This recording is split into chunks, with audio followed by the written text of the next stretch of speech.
बुधवार की प्रदोष, भादो का महीना, कृष्ण पक्ष में जो प्रदोष पड़ती है वो रोग और बीमारी को मिटाने की होती है। तो जितने उपाय आपको प्रदोष के बताए जाते हैं उस हिसाब से आप करो। अगर हमें बीमारी से निपटने का कोई इलाज करना है या कोई उपाय करना है तो उसको कृष्ण पक्ष की प्रदोष पर करना है।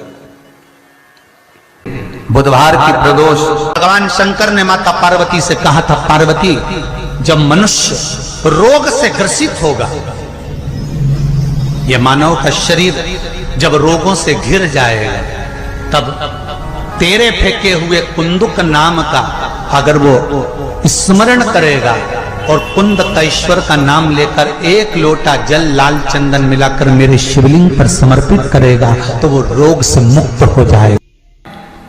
बुधवार की प्रदोष पड़ती है तो शिव रजत भवन में निवास करते हैं। जैसे हमारे यहाँ झाड़ू की महत्वता कही, जो झाड़ू होती है बुआरी होती है, जिस झाड़ू को अपन झाड़ते हैं, ये महाराज 3 जगह पर नहीं रखना चाहिए। कितनी जगह पे नहीं रखना है? 3 जगह। पहला, जिस कमरे में पति पत्नी दोनों सोते हों उस कमरे में झाड़ू कभी मत रखना, क्योंकि पति पत्नी में क्लेश बना ही रहेगा, आपस में प्रेम स्नेह नहीं रहेगा। जिस कक्ष में पति पत्नी सोते हों रहते हों उस कमरे में झाड़ू कभी नहीं होना चाहिए, बुआरी नहीं होना चाहिए। दूसरा, जिस कक्ष में हॉल में लोग आकर बैठते हों और वहां कोई सोफा सेट लगा हो, कोई पलंग लगा हो, उस पलंग के नीचे, उस सोफे के नीचे झाड़ू नहीं होना चाहिए। सास और बहू का संबंध अच्छा नहीं रहता, विवाद होगा ही, ये पक्का। तीसरा, अन्नपूर्णा का स्थान जहां पर भोजन बनता है, आप भोजन करते हो, रसोई घर में झाड़ू नहीं होना चाहिए। कारण बच्चों में क्रोध आएगा, चिड़चिड़ प्रवृत्ति बनी रहेगी और बेटा और बेटी संबंध आप करना चाहते हो समाज में, और बच्चे गलत जगह पर संबंध करने के लिए आतुर रहेंगे। इसलिए रसोई घर में बुआरी झाड़ू नहीं होना चाहिए। बुधवार की प्रदोष कामना की पूर्ति करते हैं। श्री शिवाय नमस्तुभ्यं। 3 तिथियां, पहला प्रदोष, दूसरी शिवरात्रि और तीसरे नंबर पर आती है सोमवार की अष्टमी। ये 3 तिथियां ऐसी हैं जिसमें 2 बूंद भी दूध अगर हम शंकर भगवान को समर्पित करते हैं तो अपना घर बच्चों की किलकारियों से कम नहीं होता, वो भराता ही है, वंश बढ़ता ही है। वंश बढ़ाने का एक सर्वश्रेष्ठ तरीका हमें कहा कि जब धन कम हो, संपदा कम हो, व्यापार नहीं चल रहा हो, बहुत कष्ट, बहुत तकलीफ की जिंदगी निकल रही है, 2 रुपए भी अगर खाने के लिए नहीं है तो एक बार प्रयास करना, घर में ही प्रदोष के दिन घी का दिया लगाकर या मंदिर में शंकर के घी का दिया लगाकर उसमें 2 बाती, कितनी बाती? 2 बाती रखना। चाहे तुम लंबी रख लो चाहे गोल रख लो, पर रखना 2 ही बाती। घी का दिया लगाकर दुख दहन स्तोत्र का पाठ करो। दारिद्र दुख दहन स्तोत्र का पाठ बाजार में किताब मिल जाएगी, नहीं मिले तो मोबाइल पर सर्च कर लेना, उसमें निकाल लेना, उसका पाठ करो। कम से कम 5 प्रदोष तो करो।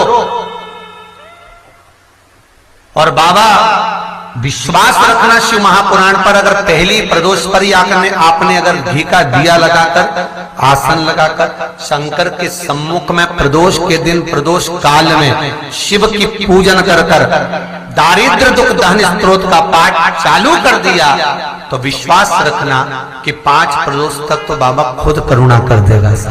आपको मुड़कर नहीं देखना पड़ेगा।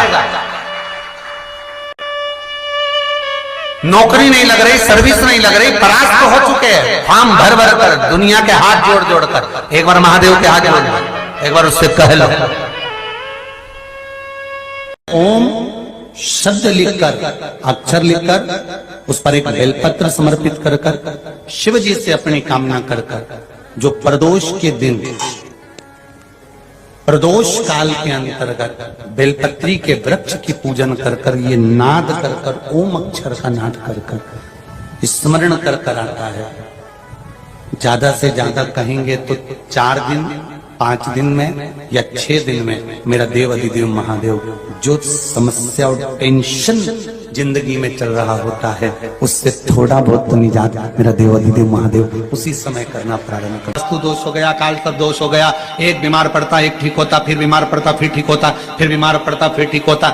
शिव महापुराण की कथा कर रही है, शंकर भगवान का चरित्र कर। कृष्ण पक्ष में जो प्रदोष पड़ती है, एक पीपल के पत्ते पर कनेर का पुष्प अपने घर के अंदर रख लीजिए प्रदोष के 1 दिन पहले, और प्रदोष वाले दिन उसको बहते हुए पानी में डाल दीजिए। जिंदगी में जो तुम्हारे यहाँ तकलीफ चल रही है, एक उठ रहा है एक बैठ रहा है, एक बीमार पड़ रहा है एक ठीक हो रहा है, फिर बीमार पड़ रहा है फिर ठीक हो रहा है, ये ठीक हुआ फिर इसको हो गया, फिर इसको कुछ हो गया, फिर किसी को कुछ हो गया, अर्थात शिव का नाम लेकर।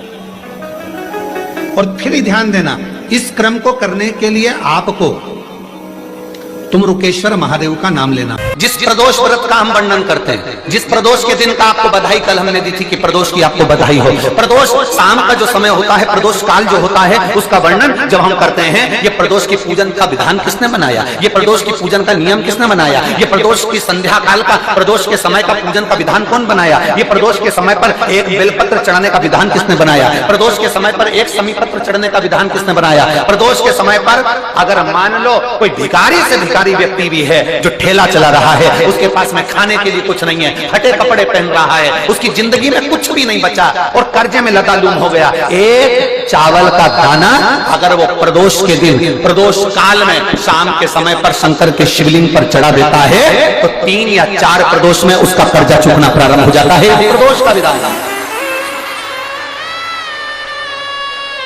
इतना, ये प्रदोष का वर्णन करा किसने, इतना प्रदोष की महत्वता बताई किसने,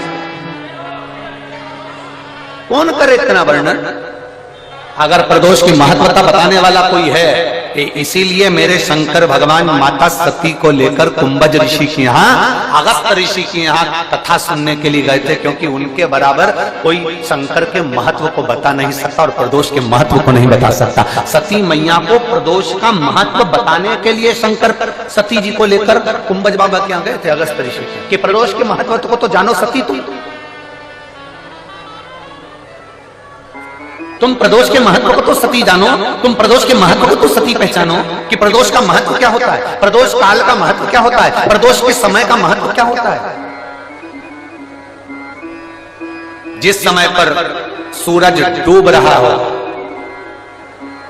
चंद्र प्रकाशित हो रहा हो, दोनों का मेल हो रहा हो, ना तो पूरा सूरज डूबा है, ना पूरा चंद्र आया है, ना पूरा अंधेरा है, ना पूरा उजाला है, उस समय को प्रदोष काल कहा गया, उस समय को प्रदोष का समय कहा गया। बन सके तो 2 चीजों से दूरी बना लो, एक पर स्त्री और दूसरा पर धन। पराई स्त्री और पराया धन व्यक्ति को कब बर्बाद कर देता है उसको खुद भी मालूम नहीं पड़ पाता। 4 बातों को अपने अंदर उतार लो तो 4 वेद के अध्ययन का लाभ आपको मिलने लगेगा।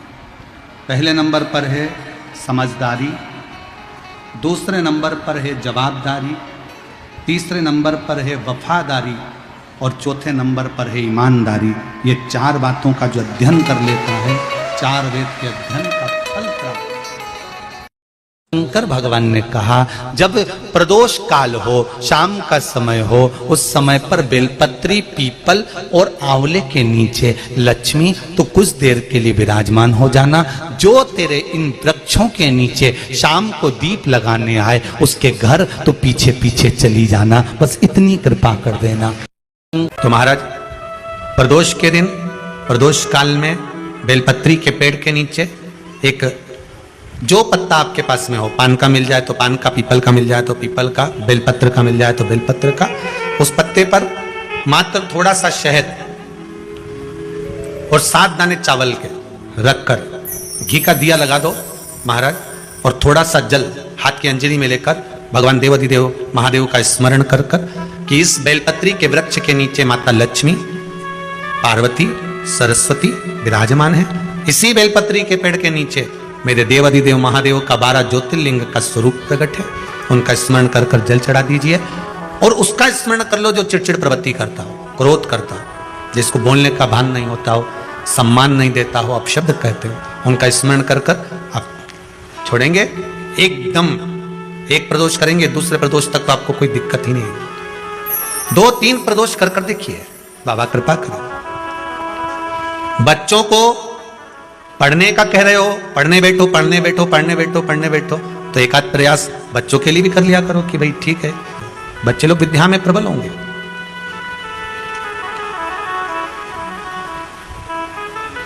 शिव उपासना का जो फल है वह 1000 गुना। प्रदोष का दिन, प्रदोष काल, शाम का समय, भगवान देवाधिदेव महादेव मां जगतजननी पार्वती जी के साथ में भ्रमण पर निकले। देखिए, अगर प्रदोष का व्रत नहीं कर सकते, प्रदोष के दिन आप व्रत नहीं कर सकते, मान लो आपसे भूखा नहीं रहा जाए, प्रदोष का व्रत नहीं कर सकते, प्रदोष के दिन आप भूखे नहीं रह सकते, मंदिर भी नहीं जा सकते, दिया भी नहीं लगा सकते, तो शिव महापुराण की कथा कहती है कि प्रदोष के दिन, प्रदोष काल में